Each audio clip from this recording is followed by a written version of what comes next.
they put on a very good show for those of us who like scoring. You know, there were times that you thought that Tampa Bay was going to put this game to bed and close the door on the Falcons. But as Atlanta proved,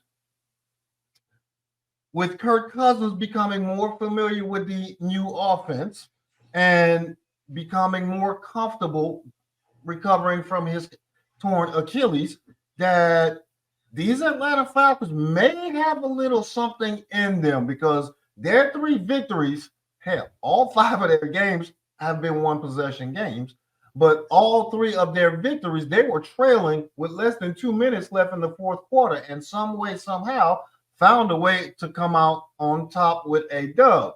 What are you looking at when looking at the NFC South and how the Atlanta Falcons look thus far, how the Tampa Bay Buccaneers look thus far, and how my Saints look thus far, and how do you see this game being a representation of how the division is going to go going forward? So, I told you this in the back in the green room. I guess they all connected in some way. Nobody want to ever pull forward in the NFC South. They always want to keep it down to the last man. I would tell you that Tampa Bay, I think they had us all bamboozled, hoodwinked. No, I don't even want to say that because the offense was able to perform, man, or whatever. What I seen with Atlanta Falcons is that they got Kyle Pitts more involved in this game than they didn't normally. He's been like not a factor in none of the other games. They got him involved in this game.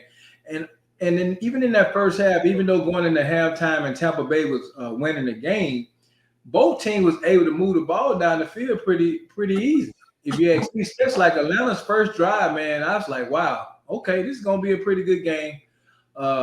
I missed the tail end, and when I woke up, I said, dang, man, these jokers are winning the overtime, and Falcons found a way to come back and win the game. But I just think it's going to be another one of those seasons where it's going to come down to probably the final weekend to find who's going to represent the NFC South. And it's going to be between these 3 teams right here that you just named, the Saints, the Falcons, and the Buccaneers. Yeah, ironically enough, I think all 3 of these teams are very similar as it pertains to talent.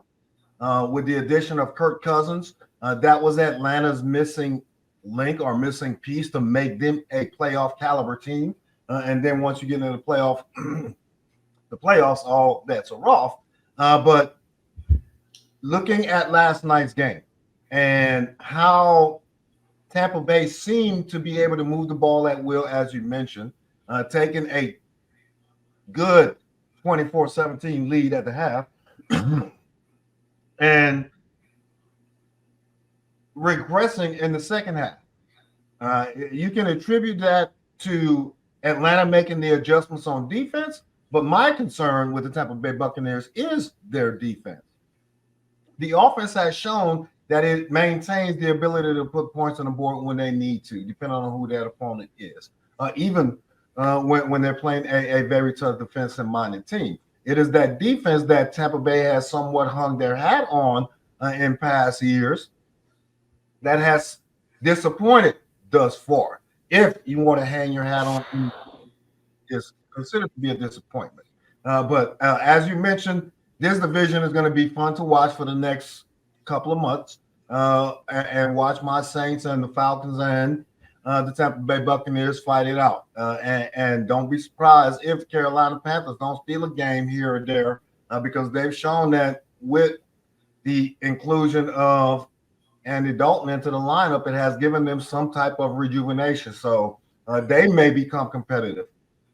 But I'm glad that Atlanta, even though it's my second least favorite team, were able to pull that victory out last night because it brings the division back down to a 3-game team. If my Saints are able to pull it out on Monday night against the Kansas City Chiefs.